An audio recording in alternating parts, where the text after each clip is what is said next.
आज हम लोग एक नया टॉपिक शुरू कर रहे हैं और ये टॉपिक जेपीएससी पीटी में भी पढ़ना है और मेंस में भी पढ़ना है।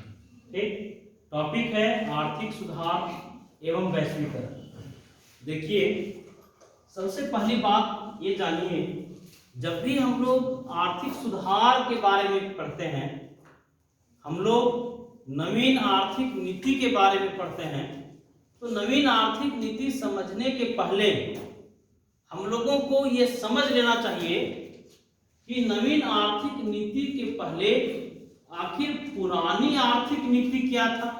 क्या नहीं जानना चाहिए? Yes sir. नवीन आर्थिक नीति को समझने के पहले हम लोगों को ये जान लेना चाहिए कि आखिर पुरानी आर्थिक नीति क्या था, जिस नीति पर भारत की अर्थव्यवस्था क्या तुम लोग कर रहे हो,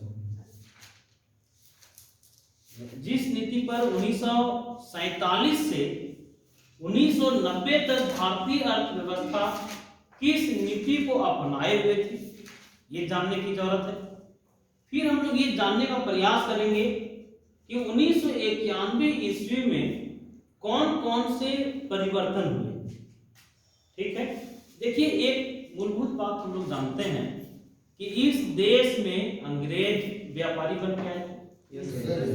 बस एक नहीं, अंग्रेज इस देश में व्यापारी बन के आए, लेकिन अंग्रेज व्यापारी रहने के बाद इस देश के शासक भी बने और लंबे समय तक इस देश में शासन किया। तो यही कारण था कि जो नीति बनाने वाले लोग थे, आजादी के बाद जो आर्थिक नीति बनाने वाले लोग थे, उनके मन में एक शक था, एक संदेह था कि अगर फिर कोई इस देश में व्यापारी के रूप में प्रवेश किया और भारत के कमजोर नीतियों का लाभ उठाकर वह इस देश का अंग्रेजों के जैसा ही वो मालिक न बन जाए। ये बात हम लोग जानते हैं कि दूध का जला आज भी फूंक के पीता है। तो चूंकि हम लोगों के साथ एक घटना घट चुकी थी कि अंग्रेज, फ्रांसीसी, डच, पुर्तगाली सभी अगर आए इस देश में, तो आने का उनका जो भेष था वो व्यापारी का था, सारे लोगों को पता है। लेकिन इस देश के वे शासक बन गए। इसलिए जब 47 के बाद हमारी आर्थिक नीति बन रही थी, तो उस आर्थिक नीति में इस बात पर बहुत फोकस किया गया, इस बात पर बहुत बल दिया गया कि विदेशी व्यापारी अगर हम लोगों के देश में आए तो हमारे शासक नहीं बन सके। इसलिए विदेशी निवेशकों के ऊपर, विदेशी उद्यमियों के ऊपर बहुत कठोर नियम थोपे गए। ठीक है, लाइसेंसिंग सिस्टम लाया गया। आप लोग ये बात जानते हैं कि इस देश की पहली इंडस्ट्रियल पॉलिसी, जिस पर हम लोग कई बार डिस्कशन किए हैं, ये है ना, भारत का जो पहला इंडस्ट्रियल पॉलिसी है, ये 6 अप्रैल 1948 कब 6 अप्रैल 1948 ये पॉलिसी जो है भारत में लागू किया गया। भारत की पहली इंडस्ट्रियल पॉलिसी लागू हुई थी 6 अप्रैल 1948। भारत के पहले उद्योग मंत्री कौन थे? डॉक्टर श्यामा प्रसाद मुखर्जी थे। आप लोग ये बात भी जानते हैं कि भारतीय अर्थव्यवस्था में निजी क्षेत्र का और सार्वजनिक क्षेत्र का अगर स्पष्ट बंटवारा पहली बार कहीं हुआ तो भारत के प्रथम इंडस्ट्रियल पॉलिसी में। जानते हैं सारे लोग?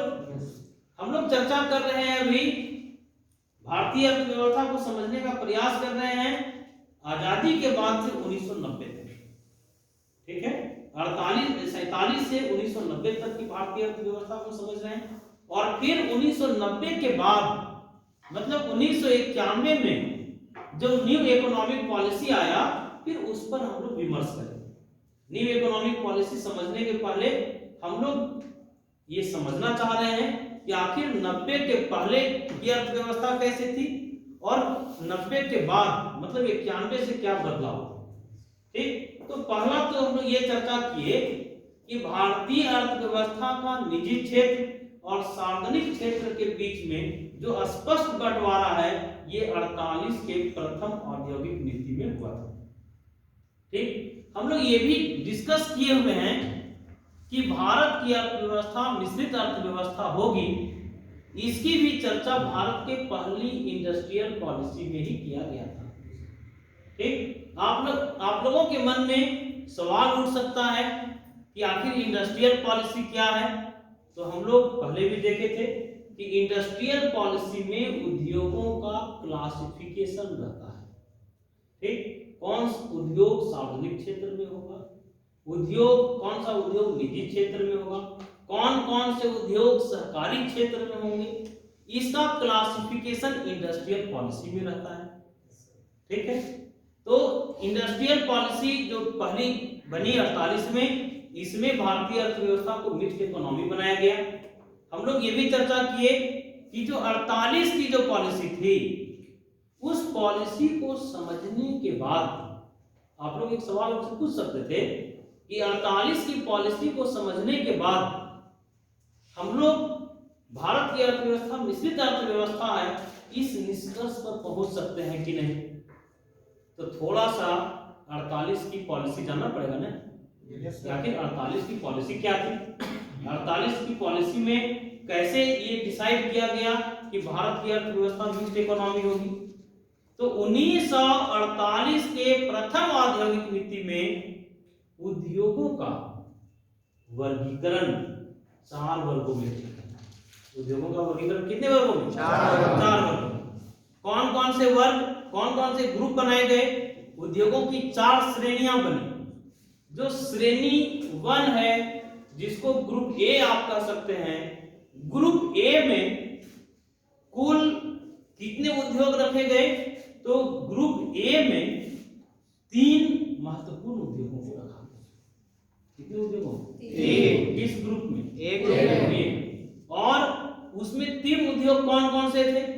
तो उद्योग था अस्त्र शस्त्र निर्माण, हथियार निर्माण, परमाणु शक्ति, और एक था तेल यातायात।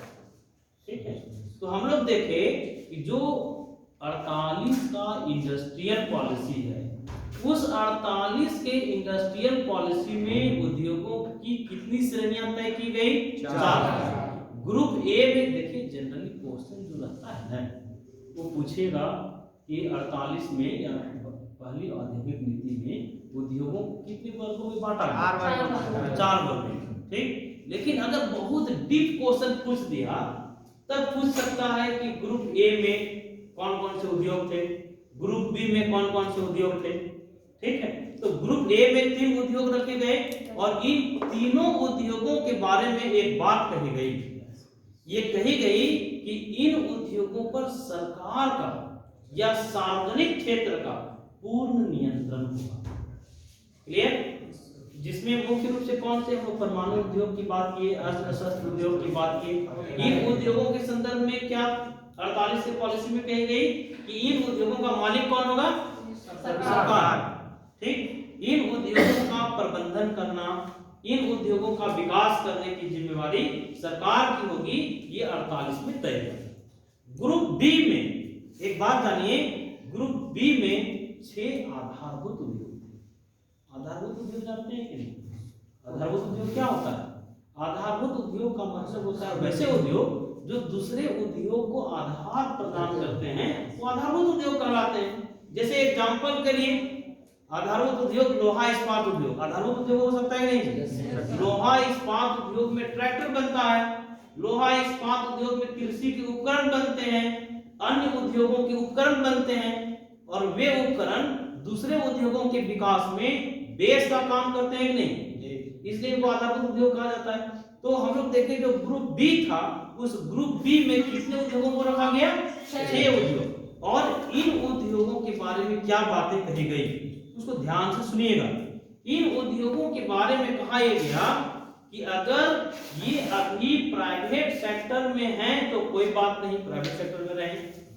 ठीक, ध्यान सुनिएगा मेरी बात। इन उद्योगों के बारे में क्या कहा गया कि अगर अभी ये निजी क्षेत्र में हैं तो निजी क्षेत्र में काम कर सकते हैं। ठीक, लेकिन 10 सालों के बाद 48 में इंडस्ट्रियल पॉलिसी बनी, तो उसके 10 साल के बाद मतलब 48 10 58 1958 में सरकार समीक्षा करेगी। ठीक, सरकार समीक्षा क्या करेगी? सरकार ये समीक्षा करेगी कि ये उद्योग निजी क्षेत्र में ठीक हैं या नहीं। अगर सरकार को यह आवश्यकता महसूस हुआ कि इन उद्योगों का नेशनलाइजेशन हो जाना चाहिए, इन उद्योगों का राष्ट्रीयकरण हो जाना चाहिए, तो सरकार उन 6 महत्वपूर्ण उद्योगों का भी नेशनलाइजेशन कर लेगी। देखिए, हम रिपीट कर लेते हैं एक बार, अगर अभी भी आप नहीं समझे हैं तो आप फिर से एक बार सुन लीजिए। हम लोग अभी अपनी चर्चा की शुरुआत किए, हम लोग नवीन आर्थिक सुधार को अगर समझना चाहते हैं सही तरीके से, तो हम लोगों को नवीन आर्थिक सुधार अपनाने के पूर्व जो नीतियां थी, उन नीतियों को एकदम क्लियर कट तरीके से समझ लेना होगा। समझना होगा नहीं जी? हम लोग ये चर्चा कर रहे थे कि भारत की पहली इंडस्ट्रियल पॉलिसी 48 में, क्लियर, श्यामा प्रसाद मुखर्जी ने प्रस्तुत किया था। ये हम लोग चर्चा किए, भारत की अर्थव्यवस्था मिश्रित अर्थव्यवस्था होगी, इसका घोषणा कहाँ हुआ था? तो भारत के प्रथम इंडस्ट्रियल पॉलिसी में हुआ था। फिर हम लोग ये चर्चा किए भारतीय उद्योगों का जो सार्वजनिक क्षेत्र और निजी क्षेत्र में जो क्लासिफिकेशन हुआ था, ये क्लासिफिकेशन भारत के प्रथम इंडस्ट्रियल पॉलिसी में ही हुआ था। क्लियर? भारत की पहली इंडस्ट्रियल पॉलिसी में उद्योगों को, भारतीय उद्योगों को कितने श्रेणियों में बांटा गया? 4। श्रेणी 1 में कितने उद्योग थे? 3। और इन उद्योगों के संदर्भ में क्या कहा गया? इन उद्योगों का स्थापना, इन उद्योगों का प्रबंध करने का संचालन कौन करेगी? सरकार करेगी। क्लियर? इन उद्योग में मुख्य रूप से कौन कौन से मुद्दे थे? फिर हम लोगों ने चर्चा किया ग्रुप बी में 6 आधारभूत उद्योग थे, और 6 में कुछ उद्योग देख लीजिए, जैसे लोहा इस्पात भी था, कोयला उद्योग भी था, टेलीफोन था, ठीक है, खनिज तेल था। इस तरह के जो उद्योग थे वे ग्रुप बी में रखे गए, और इन उद्योगों के संदर्भ में क्या कहा गया था जी? बताइए। प्राइवेट सेक्टर में अगर हैं तो कोई बात नहीं, वहां अपना विकास करें, ठीक है। 10 सालों के बाद इसकी समीक्षा होगी, सरकार समीक्षा करेगी, और समीक्षा में क्या करेगी? सरकार ये देखेगी कि ये जो उद्योग थे, जो 6 उद्योग जो थे, जो निजी क्षेत्र में रह गए थे, वो समाज हित, देश हित में काम कर रहे हैं कि नहीं कर रहे हैं। ठीक, अगर सरकार को जरूरत महसूस हुआ कि इन उद्योगों का नेशनलाइजेशन कर दिया जाए, राष्ट्रीयकरण कर दिया जाए, तो राष्ट्रीयकरण कर लिया जाएगा। ये उल्लेख किया गया था ग्रुप बी। ग्रुप सी में 18 उद्योगों को रखा गया था। ग्रुप सी में कितने उद्योग थे जी? 18। ग्रुप ए में कितने उद्योग थे? 3। ग्रुप ए में 3, ग्रुप बी में 6, ग्रुप सी में 18। और इन उद्योगों के बारे में ये कहा गया कि अगर ये प्राइवेट सेक्टर में है, काम करें, स्वतंत्रता पूर्वक काम करें, ठीक है। लेकिन एक बात यहां समझना होगा, पूंजीवादी अर्थव्यवस्था का जो प्राइवेट सेक्टर है और मिक्स्ड इकोनॉमी का जो प्राइवेट सेक्टर है, मिश्रित अर्थव्यवस्था में जो प्राइवेट सेक्टर रहता है और पूंजीवादी अर्थव्यवस्था में जो प्राइवेट सेक्टर रहता है, दोनों में अंतर है। क्या अंतर है? जो पूंजीवादी अर्थव्यवस्था में प्राइवेट सेक्टर है, उस पर सरकार का कोई नियंत्रण नहीं रहता है, सरकार का कोई हस्तक्षेप नहीं होता है। लेकिन जो मिश्रित अर्थव्यवस्था में निजी क्षेत्र में जो उद्योग संचालित होते हैं, उन उद्योगों पर सरकार का नियंत्रण रहता है। तो फिर आपके मन में एक सवाल आएगा कि सरकार कैसे नियंत्रित करेगी? तो सरकार नियंत्रित करेगी लाइसेंसिंग सिस्टम की सहायता से। ठीक, उन उद्योगों को कहेगी कि आप उद्योग स्थापित कीजिए प्राइवेट सेक्टर में, लेकिन उद्योग स्थापित करने के पहले आप लाइसेंस लीजिए, ठीक है, अनुज्ञप्ति लीजिए, इजाजत लीजिए, परमिशन लीजिए। तो लाइसेंसिंग सिस्टम के माध्यम से सरकार क्या करेगी जी? उन उद्योगों पर नियंत्रण करें। ठीक, तो हम लोग यहाँ चर्चा किए कि 48 की जो इंडस्ट्रियल पॉलिसी आई उसमें उद्योगों को कितने वर्गों में बांटे? 4। ग्रुप ए में कितने? 3। ग्रुप बी में 6। ग्रुप सी में 18। 3 के बारे में क्या कहा गया? इसका नियंत्रण।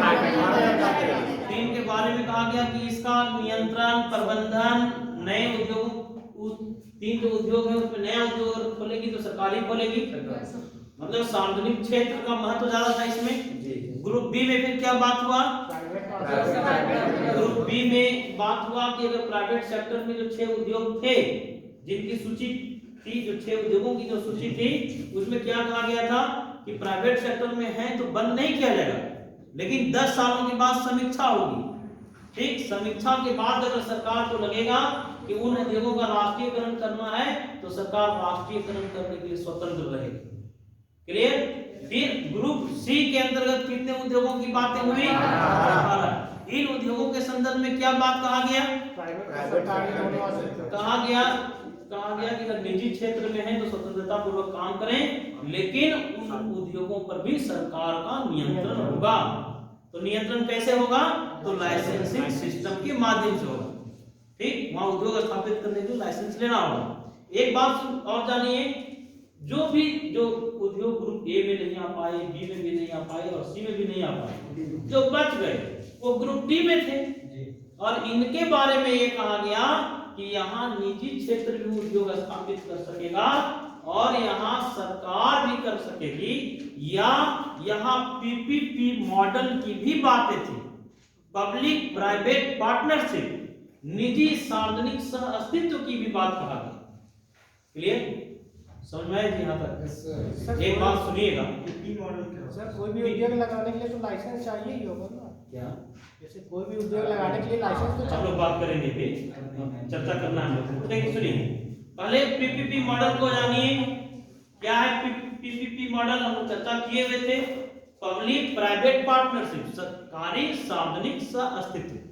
ठीक, मतलब जहां निजी क्षेत्र और सार्वजनिक क्षेत्र दोनों मिलकर के उद्योग स्थापित करने सके उसको पीपीपी मॉडल कहेंगे। अभी आप लोग देखते होंगे कि पीपीपी मॉडल पर रोड भी बन रहा है, नहीं बन रहा है?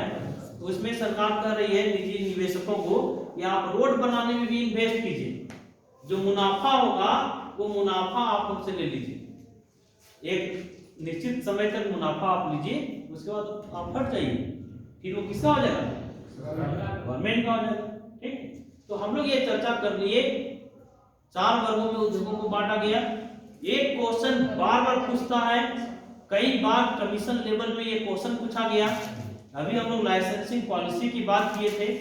इस देश में उद्योगों पर नियंत्रण करने के लिए, क्योंकि हम लोग अपनी बात की शुरुआत किए थे कि आजादी मिली थी, लेकिन आजादी के साथ अनुभव भी मिला था। सही है कि नहीं? अब अनुभव क्या था? व्यापारी आए थे। सोचिए, जो अंग्रेज कभी मुगलों के सामने बैठ के गिड़गिड़ा रहे थे कि अपने देश में इजाजत करने की अनुमति दीजिए, कुछ सालों के बाद, कुछ साल बीत जाने के बाद मुगल गिड़गिड़ा रहे थे अंग्रेजों के पैर के पास बैठ के। स्थिति ऐसा है था कि नहीं? तो ये जो हम लोगों के पास अनुभव था कि व्यापारियों पर आंख मूंद करके भरोसा नहीं किया जा सकता है, चाहे वो किसी भी देश का व्यापारी हो। इसलिए हम लोग लाइसेंसिंग पॉलिसी की बात किए और इस देश में निजी क्षेत्र पर नियंत्रण करने के लिए लाइसेंसिंग सिस्टम आया। 1951 में एक एक्ट आया, वो एक्ट था industries development and regulation act. कौन सा एक्ट था? Industries development and regulation act. कब? 1951 में। 1951 में ये पारित हुआ था। लेकिन ये बात जानिए, उद्योगों का नियमन और नियंत्रण, विकास और नियमन, डेवलपमेंट मतलब क्या है? विकास, और रेगुलेशन मतलब नियमन। ठीक है, औद्योगिक विकास एवं नियमन एक्ट या अधिनियम जो बना 1951 में, ये अधिनियम मतलब कानून अधिनियम पारित हो गया था 51 में। लेकिन इस अधिनियम को लागू किया गया 8 मई 1952 को। लागू कब किया गया था? 8 मई 1952। बोले यहाँ तक कोई दिक्कत है? एक एक बात समझ में आ गया? रिपीट कर लें? करें? 8 मई 1952। एक बार रिपीट करें जी। बताइए तो 1900। हाँ हम बताइए कि भारत की पहली इंडस्ट्रियल पॉलिसी कब बनी? 48 के इंडस्ट्रियल पॉलिसी में उद्योगों को कितने वर्गों में बांटा गया? ग्रुप सी में कितने उद्योग रखे गए? ग्रुप ए में कितने उद्योग रखे गए? ग्रुप बी में कितने उद्योग रखे गए? और ग्रुप बी में 6। और कितने 6? और हम लोग ये भी चर्चा किए कि 10 सालों के बाद समीक्षा की बात की गई थी। ठीक, एक क्वेश्चन ध्यान से सुनिएगा, बताइए आप लोग, निजी क्षेत्र पर नियंत्रण करने के लिए industry development and regulation act कब पारित किया गया? फिर से बोलिए। 1951। लेकिन इसे कब से लागू किया गया? 8 मई 1952। क्लियर? 8 मई 1952। अब देखिए हम लोग 1948 में भारतीय अर्थव्यवस्था किस रास्ते पर चलेगी ये हम लोग देख लिए। इसमें आप लोग अगर ध्यान से मेरी बातों को समझे होंगे तो एक बात जरूर समझे होंगे जी। क्या? कि जितने भी बड़े उद्योग थे, जितने भी महत्वपूर्ण उद्योग थे, इन उद्योगों की स्थापना किस क्षेत्र में किया जाता? निजी क्षेत्र की सार्वजनिक क्षेत्र? सार्वजनिक क्षेत्र। क्लियर? जितने भी महत्वपूर्ण उद्योग थे उनकी स्थापना सरकार स्वयं करेगी, ये बात तय हो गया था 48 के पॉलिसी में। क्लियर? आप लोग एक बात और समझे होंगे कि 48 के पॉलिसी में ये भी तय हो गया कि इस देश में निजी क्षेत्र भी रहेगा, लेकिन निजी क्षेत्र पर लगाम लगाए रखेगी सरकार। क्या? लगाम लगाने के लिए कौन सा एक्ट लाई? 1951 में industrial development and regulation act.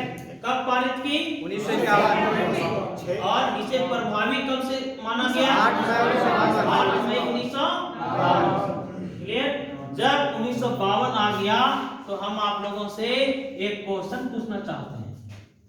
मैं पूछे जी, एनटीसी का स्थापना कब हुआ? 6 अगस्त 1952। बहुत अच्छा।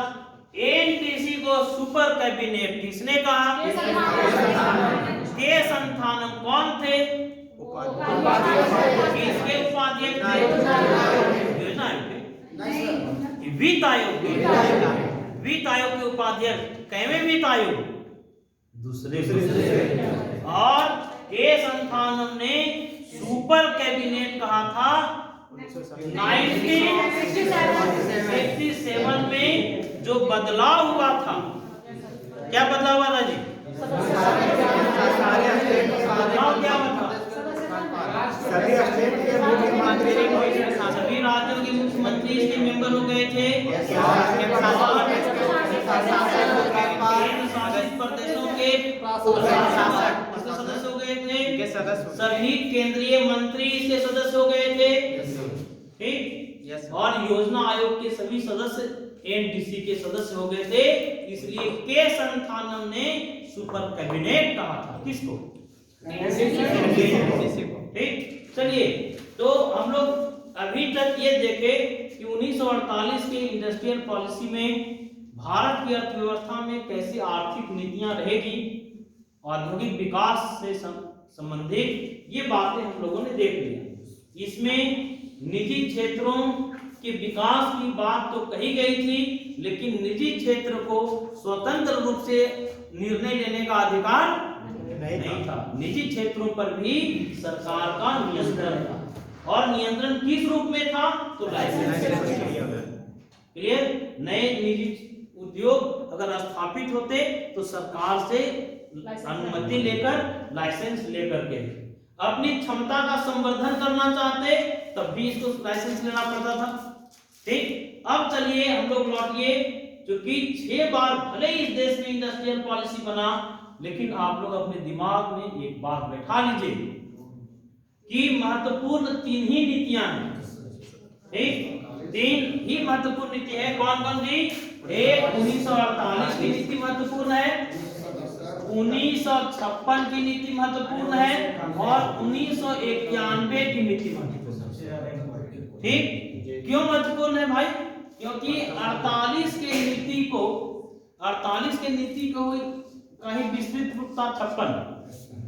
ठीक, और 1991 इसलिए महत्वपूर्ण है क्योंकि इसमें आमूलचूल परिवर्तन हुए थे।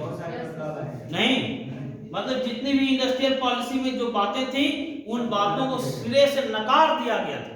कब? 1991 में।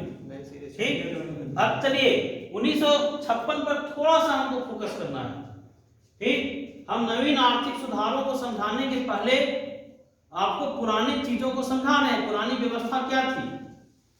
एक बात देखिए, 56 की इंडस्ट्रियल पॉलिसी 48 से 8 साल के बाद आई। क्या 48 प्लस 8 कितना होगा? 56 होगा। तो 56 की इंडस्ट्रियल पॉलिसी क्यों लाया गया था? 48 प्लस 8 कितना होता है? 56 होता है ना? तो नहीं होता 56?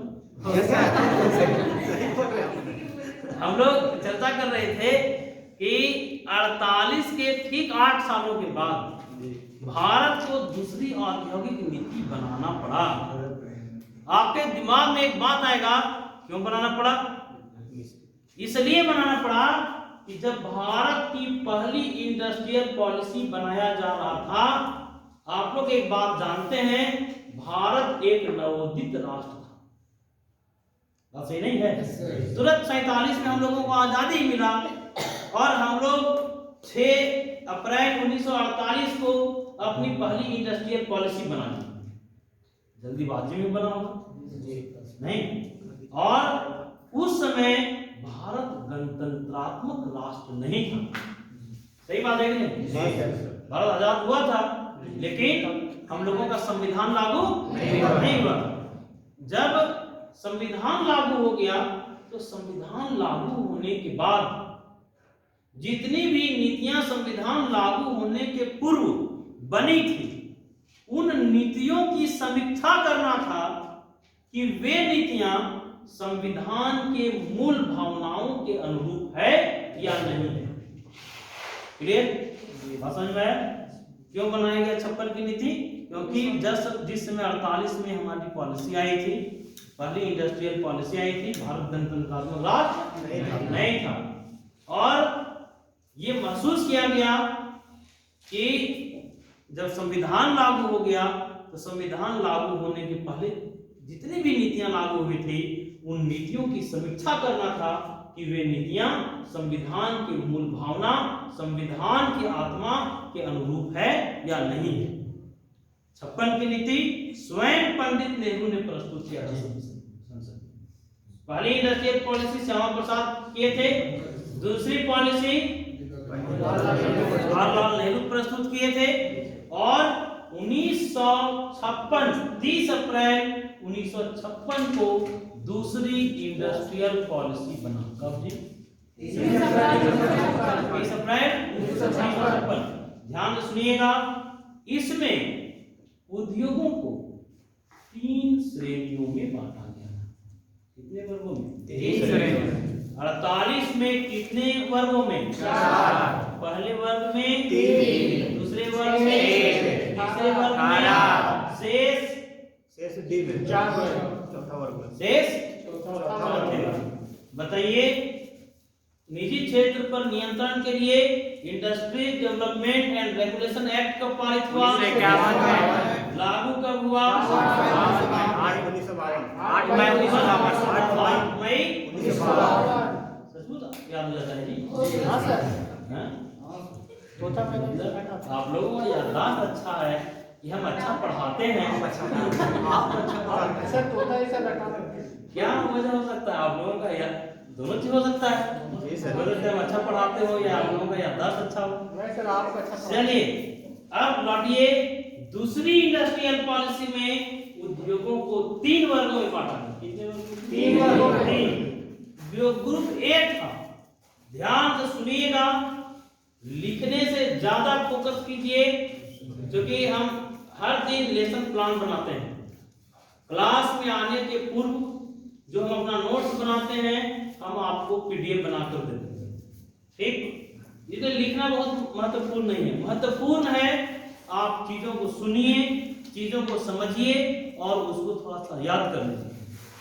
हम लोग देखे ग्रुप 56 में उद्योगों की 3 श्रेणियां, 3 वर्गों में उद्योगों को बांटा गया।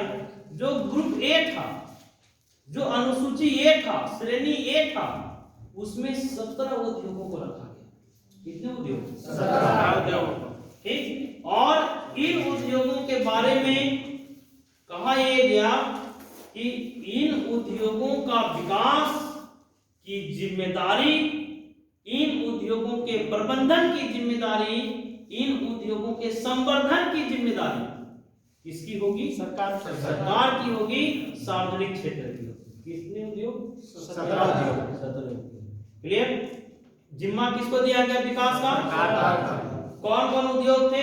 तो मुख्य रूप से अस्त्र शस्त्र उद्योग थे, वही परमाणु उद्योग था, लोहा इस्पात। आप देखे होंगे कि लोहा इस्पात को 1948 में ग्रुप बी में रखा गया था, क्या? और उसको छोड़ दिया गया था कि अगर निजी क्षेत्र में भी है तो कोई दिक्कत नहीं, ठीक है। लेकिन 56 में लोहा इस्पात उद्योग के विकास संवर्धन की बात की गई सार्वजनिक क्षेत्र। क्लियर? हम लोग देखे 1956 के औद्योगिक नीति में उद्योगों की कितनी श्रेणियां? 3। ग्रुप ए में कितने उद्योग? 17। इन उद्योगों के विकास की जिम्मेवारी किसकी? और दूसरे उद्योग में, दूसरे श्रेणी में 12 उद्योग रखे गए। दूसरे श्रेणी में 12 उद्योग। कौन कौन थे? तो रासायनिक खाद था, एल्युमिनियम भी था, कृत्रिम रबड़ था। इस तरह के 12 उद्योग किस सूची में रखे गए? Group B. और ये कहा गया कि धीरे धीरे ये जो 12 उद्योगों की जो सूची है, उसमें सरकारी क्षेत्र का, सार्वजनिक क्षेत्र का दखल बढ़ेगा। क्लियर? हम लोग ये देखिए 56 के नीति में उद्योगों को कितने वर्गों में बांटे? 3। ग्रुप ए में कितने? 17। किन उद्योगों के विकास की जिम्मेवारी? सरकार। ग्रुप बी में 12। ग्रुप बी में क्या कहा गया था? ग्रुप बी में कितने उद्योग रखे गए? 12। और इन उद्योगों के संदर्भ में क्या बातें हुई? धीरे धीरे सरकारी क्षेत्र का इस पर दबाव बढ़ेगा, सार्वजनिक क्षेत्र इसके उद्योग में आ जाएंगे। एक बात देखिएगा कि जो शेष बच गए वो उद्योग किसमें? ग्रुप सी में। और इन उद्योगों का विकास निजी क्षेत्र में हो सकेगा, पीपीपी मोड पर भी हो सकेगा, और अगर सरकार चाहेगी तो भी उद्योग स्थापित कर सकेगी। तो अभी हम लोग 48 और 56 में उद्योगों का बंटवारा कैसे होगा ये हम लोग ध्यान से देख लिए और याद भी कर लिए। याद भी कर लिए? 48 में उद्योगों को कितने वर्गों में? 4। 56 में 3। एक बात बताइए, 48 की इंडस्ट्रियल पॉलिसी और 56 की इंडस्ट्रियल पॉलिसी देखने के बाद जो मूलभूत बातें आपको समझ में आया वो मुझे बताइए। पहला बात तो ये समझ में आया कि निजी क्षेत्र को संकुचित किया गया था। क्या? निजी क्षेत्र की भी बात की गई थी, लेकिन महत्वपूर्ण उद्योग कहाँ रखे गए? सरकारी क्षेत्र में। क्लियर? सरकारी क्षेत्र में रखे गए। लाइसेंसिंग की बात 48 में भी थी तो 56 में भी थी। ठीक, एक बात है कि 1948 से लेकर 1990 तक के इंडस्ट्रियल पॉलिसी को अगर आप पढ़िएगा तो एक समानता आपको मिलेगा। क्या? इस नीति में संरक्षण पर बहुत बल दिया गया।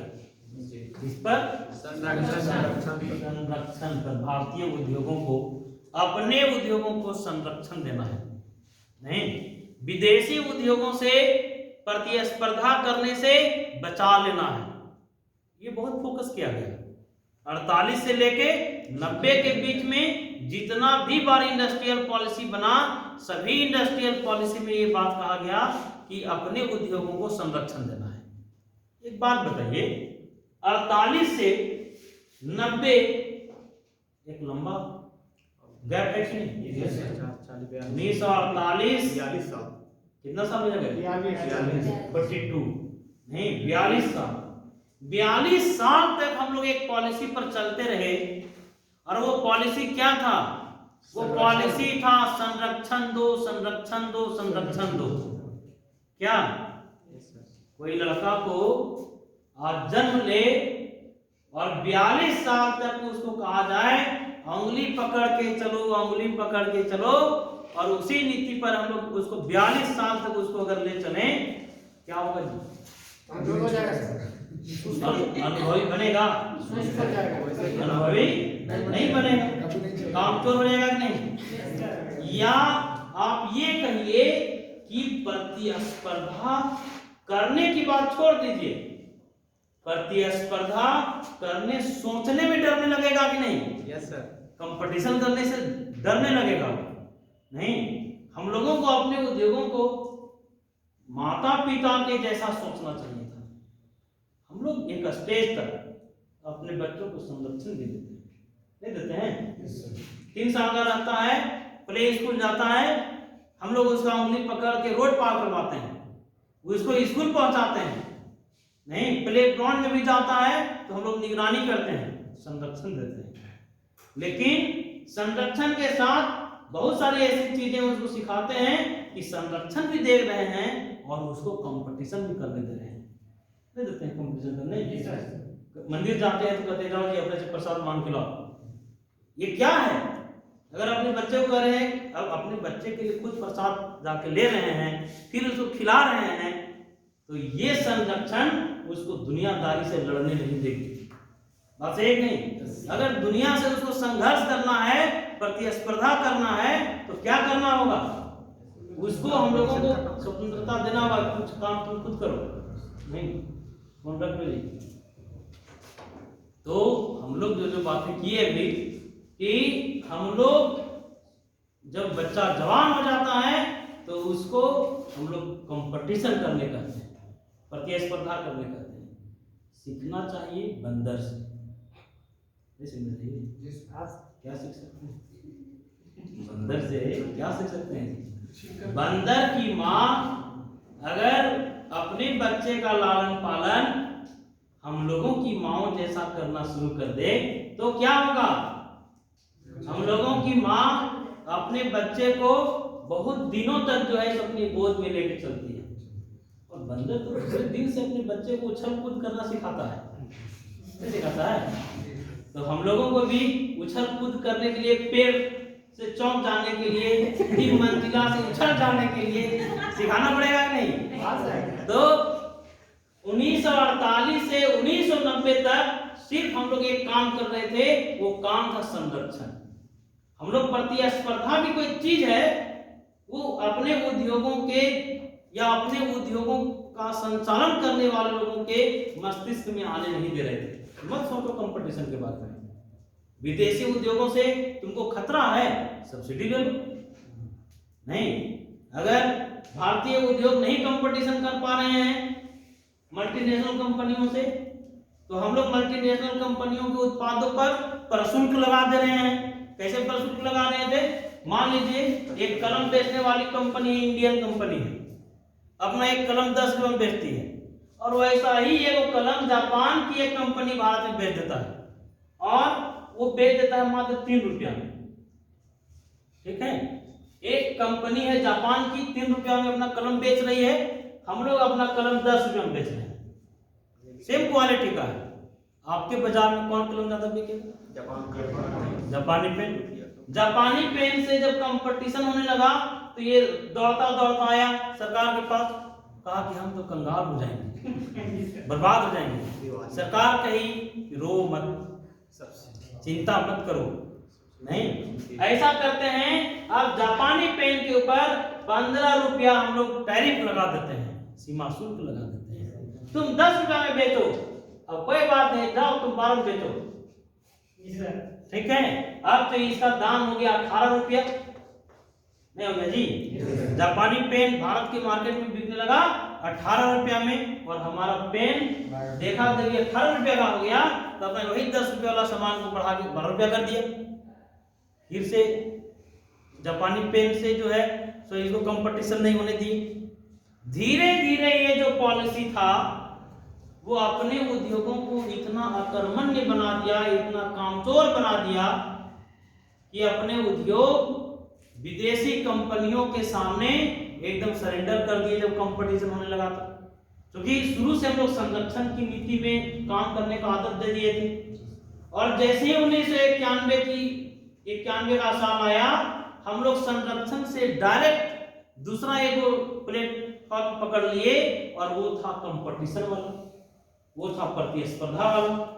नहीं, 1991 में हम लोग कहने लगे कि नहीं, अब हम लोगों को अगर भारतीय उद्योगों को जीवंत रखना है, जिंदा रखना है, तो प्रतिस्पर्धा करने के लायक बनाना होगा। तो 91 में के बाद जो पॉलिसी बनी उसमें क्या बातें की गई? प्रतिस्पर्धा। 91 के पहले जितना भी इंडस्ट्रियल पॉलिसी आया सब में क्या बात कहा गया? संरक्षण। आखिर क्या वजह था जी कि 91 तक हम लोग ये मानते आ रहे थे कि देश में औद्योगिक विकास अगर हो सकेगा तो सार्वजनिक क्षेत्र के दम पर हो सकेगा, सरकार करेगी, सार्वजनिक क्षेत्र के उद्योग करेंगे। लेकिन आखिर क्या ऐसा अचानक हुआ कि 1991 में हम लोगों को यह सोचना पड़ा कि नहीं, कि ये उद्योग अब बीमार हो गए, इन उद्योगों के भरोसे भारत का औद्योगिक विकास नहीं होगा। ये 1991 में महसूस किया गया। 48 और 56 में हम लोग क्या देखे? 48 में और 56 में उद्योगों का महत्वपूर्ण उद्योग कहाँ रखे गए? सार्वजनिक क्षेत्र में। क्लियर? निजी क्षेत्रों को संकुचित करने की बात की गई, खूब संरक्षण देने की बात किया गया, लाइसेंसिंग सिस्टम लाया गया। क्लियर? उसके बाद 56 की जो पॉलिसी थी, कितने वर्गों में उद्योगों को बांटे? ए में कितने उद्योग? 17, बी में 12, शेष सी में। अब थोड़ा सा हम लोग चर्चा कर लेंगे 77 की पॉलिसी, थोड़ा सा खाली, हमको 80 नहीं समझाना है, 90 नहीं समझाना है, ठीक? 77 को थोड़ा सा समझिएगा। नहीं, 56 में, 56 के बाद कौन पॉलिसी आई? जनता सरकार की इंडस्ट्रियल पॉलिसी है जी 1977 की पॉलिसी। अब सुनिएगा, 77 का जो पॉलिसी था ना, एक मामले में 48 और 56 से अगर कुछ अलग था वो ये था कि पहली बार इस देश में गैर कांग्रेसी प्रधानमंत्री मोरारजी देसाई बने थे। जॉर्ज फर्नांडिस उद्योग मंत्री थे। जॉर्ज फर्नांडिस ने ही 77 का इंडस्ट्रियल पॉलिसी प्रस्तुत किया था, और 1977 में, सुनिएगा मेरी बात, बहुत महत्वपूर्ण बात है, 1977 में जो सार्वजनिक क्षेत्र की क्या भूमिका होगी, क्योंकि 48 में और 56 में जो इंडस्ट्रियल पॉलिसी बना था उसमें सार्वजनिक क्षेत्र को सर्वे बनाया गया था कि नहीं? सारे महत्वपूर्ण उद्योग किस क्षेत्र में? सार्वजनिक क्षेत्र में, माने सरकार स्वयं उद्योग स्थापित करती है, यही बात था। Yes sir. 77 में भी कहा गया कि देखो हम सार्वजनिक क्षेत्र के उद्योगों पर कोई कमेंट्स नहीं करेंगे। सुनिएगा क्या बोले? सरकारी क्षेत्र में क्या कहा गया कि हम कोई हस्तक्षेप नहीं करेंगे सार्वजनिक क्षेत्र की भूमिका। 77 में ये बात हुई। लेकिन 77 में एक अच्छी बात क्या हुई कि लघु उद्योगों की भूमिका को बढ़ाया गया। कुटीर उद्योग और लघु उद्योगों को, क्योंकि देखिए अमेरिका जैसा औद्योगिक देश भी अगर आज बहुत समृद्ध है तो लघु उद्योग और कुटीर उद्योगों की बदौलत है। वहां की अर्थव्यवस्था में भी कुटीर उद्योग और लघु उद्योगों की बड़ी भूमिका है। तो भारत की अर्थव्यवस्था का भी विकास लघु उद्योग और कुटीर उद्योगों की बदौलत होगा, ये 77 के पॉलिसी में तय किया गया। या 77 के पॉलिसी में कुटीर उद्योग और लघु उद्योगों के विकास और संवर्धन पर बहुत बल दिया गया। ठीक है, कुटीर उद्योग और लघु उद्योग सिर्फ आर्थिक दृष्टिकोण से ही महत्वपूर्ण नहीं है, ये उद्योग देश के सुरक्षा के दृष्टिकोण से भी बहुत महत्वपूर्ण है। हम लोगों के पास एक ऐतिहासिक अनुभव है।